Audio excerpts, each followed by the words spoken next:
Welcome to Horror and Hamburgers, where we talk about meat and monsters. I'm Noah Hook, and in this episode we'll be looking at Clive Barker's Hellraiser. Hellraiser is a 1987 British supernatural horror film, directed and written by Barker in his directorial debut. While most people may not know the Hellraiser series, just about everyone has seen the series' breakout star, Pinhead, or at least some homage or parody of him in other media. Pinhead pretty much immediately turned into the movie's icon. His face was seen in blockbusters across the country. He is up there with the other big 80s slasher icons like Jason, Freddy, and Michael Myers. This is definitely in part from him being played to perfection by Doug Bradley. So before I really get into the plot of the film, I want to say I love the original Hellraiser, but the series as a whole lost its luster decades ago. It's gotten to a point where a mediocre to terrible sequel is spat out just for copyright purposes every couple of years. And I think if done right, and I'll get to what I think that means in a little bit, a proper reboot film and potential series could be absolutely incredible. The Cenobites have such a cool concept and design. There is so much mythology and lore to them, and a lot of it isn't really explained in the first movie. They are these rarely seen, very mysterious figures, but as the series goes on, they very quickly lose the small details that make them so horrific. Pinhead turns into like a Freddy Krueger spouting shitty one-liners. But as much as I love the original, it's by no means a perfect horror flick. There's definitely some moments that don't make sense, and especially some character decisions that simply wouldn't happen. But the movie has so much charm, I'm more forgiving to some of these issues.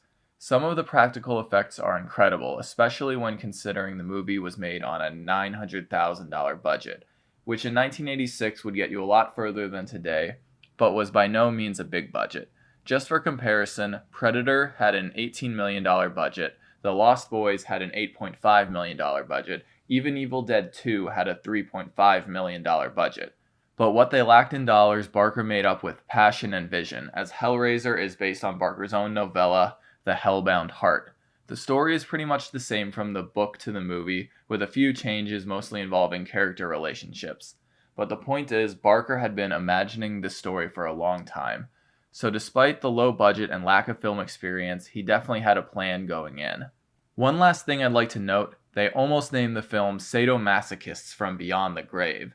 That name alone would have taken this series down a very different path. I can see it now. Puppet Master versus Demonic Toys versus the Sadomasochists from Beyond the Grave. I'm glad they landed on Hellraiser. But let's actually jump into the plot now. We have such sights to show you. We open in Morocco, where we find Frank Cotton buying this puzzle box from a merchant. It cuts to Frank in a dark, candle-lit attic, where he is able to solve the puzzle.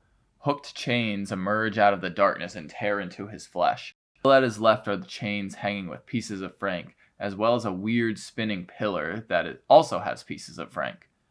Then we see a nice grouping of Frank face chunks, almost put together like a puzzle. We only get to see a glimpse of two figures who take the box and restore the room back to normal. Sometime later, Frank's brother Larry is moving into the house. And I want to note that this house is one of the things that really sells the movie. It has this filthy layer on everything, and it looks so genuine. We soon meet his wife Julia, who asks a few questions about Frank, who Larry essentially describes as a no-good sex fiend. On the phone we meet Kirsty, Larry's daughter, who is determined to find a job and her own place to stay. I think she's like college age.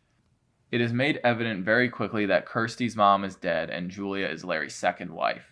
Meanwhile, Julia finds some of Frank's sexy photos with various women, including one where she tears the woman out. Through flashbacks, it's made clear that Julia had an affair with Frank very shortly before marrying Larry, as the wedding dress is right there on the bed. I'm not sure if this was a long-term affair, but it's clear that Frank has Julia wrapped around his finger. So Kirsty makes it to the house where these creepy-ass moving guys sexually harass her a bit. I might also add that these moving guys fucking suck, because along with Larry, they can't seem to move this stupid mattress. They're having so much trouble they need a beer break. Like, they can't get this mattress to move an inch. While moving the world's heaviest mattress, Larry cuts his hand really fucking bad on a nail, just as Julia remembers getting her best nut ever. Larry bleeds all over the attic. In a really smart reverse sequence, the floorboards soak up the blood, panning to some weird heart thing under the floor that starts beating. In what is one of my favorite uses of practical effects, a deteriorated body slowly forms. It's got attaching limbs and growing ribs and organs. It's really something to behold. The end product is Frank, alive again, but he is definitely missing skin and his meat looks pretty rotten. Julia ends up finding Frank, who even as a corpse can seduce and easily get to agree to help him gain his body back. In order to do so, Julia has to bring home men and kill them so Frank can drain their bodies. Their plan is to run away together once he's restored, but I have a feeling that isn't really in Frank's to-do list. We then have a fun montage of Julia meeting men and bringing them home while Larry is at work. All the dudes are really creepy or aggressive, but not even they could have imagined what was in store for them. Julia bonks them on the head with a hammer, and Frank sticks his hands into their bodies, degenerating their bodies while regenerating his own. After a couple of manwiches, Frank is able to walk and looks like a healthy muscular system. 1 or 2 meals and he'll be back to normal. After many failed attempts, Julia finally gets Frank to somewhat explain what the hell is going on. Frank explains that he believed he experienced the most out of this world and caught word of a puzzle box that would open a portal to a new realm of unimaginable pleasures. Still very vague, he describes being tortured by the Cenobites, and soon they will realize he is gone and will come looking for him. All of this time, Julia has unsurprisingly been acting more and more reclusive. So Larry asks Kirsty to reach out to Julia. Due to very poor timing, Kirsty eyes Julia bringing in her latest victim. And I can't tell if Julia notices Kirsty or not here. Julia stares for a long time, but I'm not sure at what. Kirsty is snooping around until she hears screams and heads inside. She is greeted at the attic door by this poor guy. Kirsty then gets pushed in and is attacked by Frank. She happens to pick up the puzzle box, to which Frank stupidly makes it very clear that the box is super important. So Kirsty chucks it out the window and runs. Kirsty must not like cardio, as after running for a bit she collapses. Kirsty wakes up in the grossest hospital I've ever seen in my life. She meets the doctor, who makes it clear she isn't to leave, but he also gives her the puzzle box back because plot. Kirsty wants to speak to her dad, but also claims she doesn't remember what happened. I'm assuming she does and knows any sort of authority will deem her hysterical and lock her up. But then she starts rubbing the stupid puzzle box. If I was in this situation, I would not be fucking with that thing. Well, Kirsty apparently is a puzzle master because she immediately opens it and the door opens up in the wall leading down a long tunnel. Then, Kirsty goes down the fucking tunnel. No, absolutely not. No. After a bit of wandering this labyrinth, this movie finally turns up the hell factor and Kirsty is greeted by this horrifying monster known as the Engineer. I could try to describe it, but words just won't do it justice. Luckily, Kirsty got used to her cardio regimen and outruns the Engineer back to the hospital room. She eventually figures out how to use the box to make the monster go away. But just as all seems well, the Cenobites finally arrive. We have Butterball, Chatterer, the female, and of course, Pinhead. Fun fact, Clive Barker did not name Pinhead. He was simply known as the lead Cenobite in the film. But fans dubbed him Pinhead so unanimously it fucking became canon in the sequels. Pinhead explains that they are known as angels and demons and are explorers of the edges of experience. Their goal is to find the ultimate forms and blends of pleasure and pain, not being able to differentiate the two at this point. And when somebody opens the box, they must join the Cenobites in their realm. They intend to bring Kirsty back, but she informs them of Frank Cotton's escape, much to their shock. Kirsty proposes a trade, her freedom for Frank. Pinhead agrees to take Frank back and will maybe let Kirsty go free. But they must hear Frank's confession themselves. Meanwhile, Julia finally agrees to let Frank feed on Larry, which he had proposed multiple times to Julia's disagreement.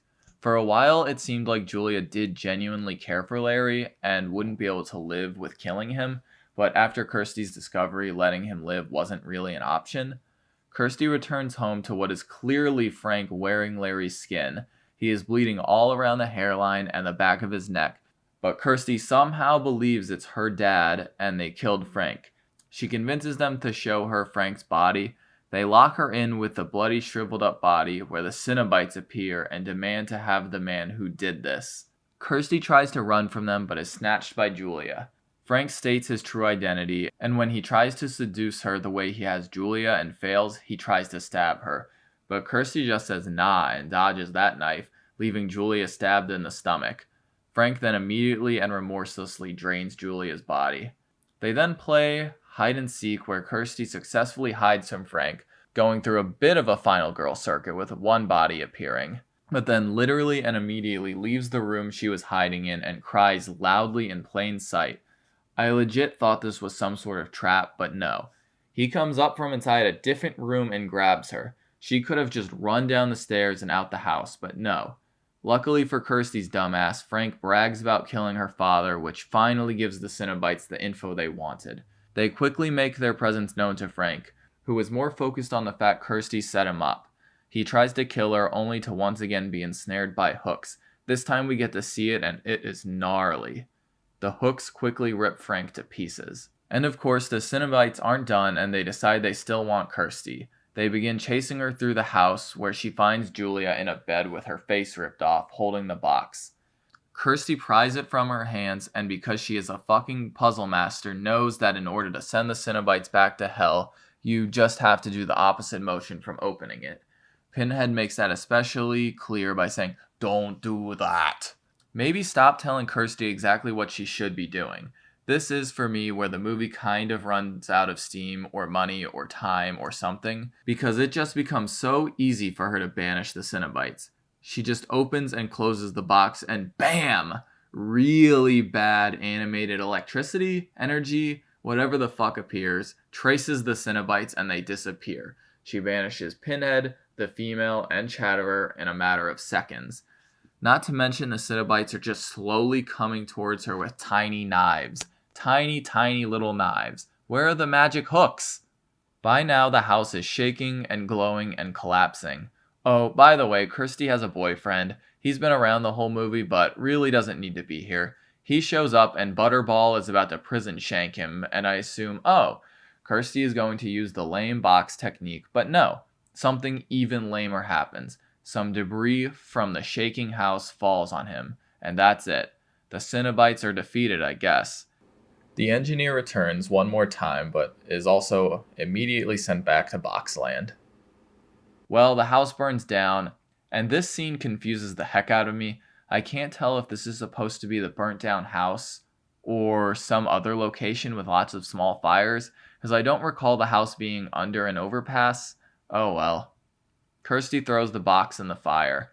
A strange vagrant man, known as the Derelict, who has been following Kirsty the whole movie, shows up and retrieves the box from the fire.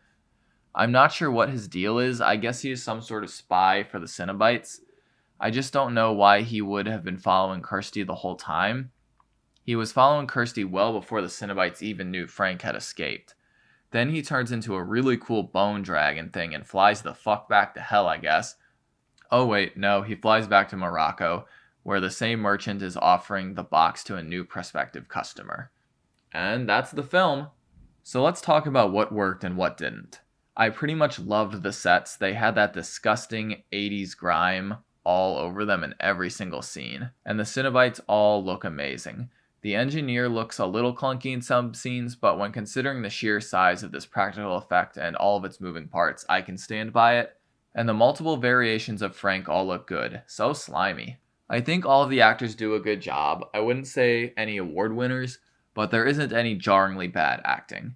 When it comes to the plot, I'm very torn. There are parts I love and parts I hate. I think the meat of the story is effective. I like that there is this kind of ambiguity in who the protagonist is.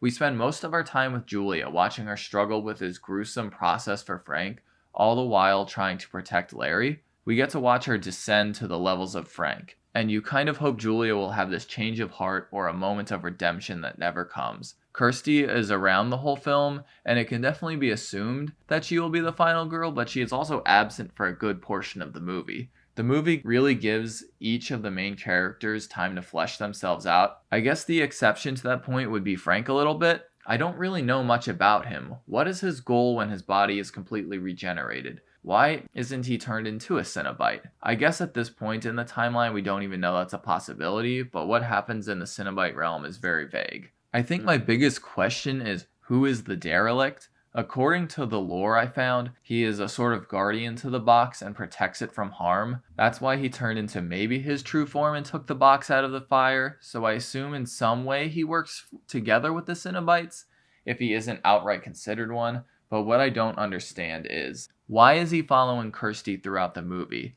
When he comes into the pet shop to eat bugs, she knows nothing about Frank, nothing about the box. So he must know the box is on Earth, and he must know that it is close to Kirsty. But if that's the case, does he know about Frank? The Cenobites did not know Frank had escaped, and it seems to me if not for Kirsty, he would have escaped them. Unless he purposefully opened the box himself, which seems unlikely. But why wouldn't the derelict notify the Cenobites? And did Frank have the box in hell? So many questions. If you guys caught something I didn't, please just let me know in the comments. My only other big issue, and I've already harped on this a bit, is how quickly and easily the Cenobites are disposed of. I'm fine with the whole use the box to get rid of them technique, but we just don't get to see anything they are capable of. The only neat trick is the hooks coming out of nowhere, which I will admit is used well, but I wanted more. They were definitely creepy as hell stalking Kirsty in the house, but then they just pull out the tiny knives. I can't get over it. I think the movie would have benefited greatly from some sort of additional Cenobite scene, whether it be actually killing Kirsty's boyfriend or some sort of psychological torture scene. So I said I think this movie could be rebooted very well. That is definitely including a lot of caveats. 1, it needs a budget. It needs the ability to perform at the same level of today's big horror movies. 2, keep as much as you can practical. Obviously, the hope is to get a wide audience out to see it, but you have to please the longtime fans. 3, next comes the actual direction of the film. There are a few contemporary directors I think would be able to work well with Hellraiser's combination of gore, psychological horror, and pseudo-religious tones. I'm thinking Ari Aster or Robert Eggers would be great. I think seeing either of them tackle this story and mythos would be absolutely incredible, but there are a ton of others who would also do a great job. I also think Jordan Peele would take the story into some new directions, which brings me to my next point. It needs to have a reason to exist. It needs to be able to contextualize itself in the year it is made, and I sure as fuck don't mean in the way it tried to in Hellraiser 3, which also blends into reason number 5. It needs to be more of a reboot than a sequel or a remake. It should not simply be the original movie with iPhones and TikTok dances. And it also needs to be clear that the film wipes the slate clean. This is the new Hellraiser. Rules can change, motivations can change. There has to be a freshness to it. And the final, number 6, it needs to be fucking scary. Most of the big horror icons have received their 2010s remakes and reboots, and most have played them more down the scary than campy route, with different ranges of success. The closest example I think a Hellraiser reboot should take notes from is the Evil Dead reboot. They took that material to a far scarier, far more realistic violence. Hellraiser sits in this beautiful position where it can take the horrible, torturous, violent elements and blend that gore with supernatural and psychological aspects. And I think most really great horror movies are ones that are able to blend those two together. In my research, I learned about Hellraiser Origins, what looked like it would have been an incredible soft reboot and origin story to the Cenobites. It didn't get too far, but you should absolutely go check out the art. It is stunning. I think this kind of goes for any remake nowadays, but a series may be more beneficial than a movie for a storyline with this much potential lore and so many characters. There would just be so much more time to effectively learn how the Lamet's configuration works, what hell is really like, and it really does take a season or two worth of time to achieve that, as well as creating characters we actually care about. So that's about it. If you haven't watched Hellraiser, I highly recommend it. Right now it is free on Tubi, so definitely check it out. While it isn't the scariest or most explicit by today's standards, it was very taboo for the time of its release. While I wish there was more Cenobite action, there are definitely enough memorable moments to leave you wanting more. Thank you so much for watching my first video. At the moment, I have 4 subscribers and they're all my friends, so if you liked this, please subscribe. Up next, I'm going to be looking at all of the Hellraiser sequels. That will be fun. Once I've gone through all of them, I'm going to be ranking the Hellraiser films and listing my top 10 Cenobites. I'm Noah Hook, and this has been Horror and Hamburgers. See you next time.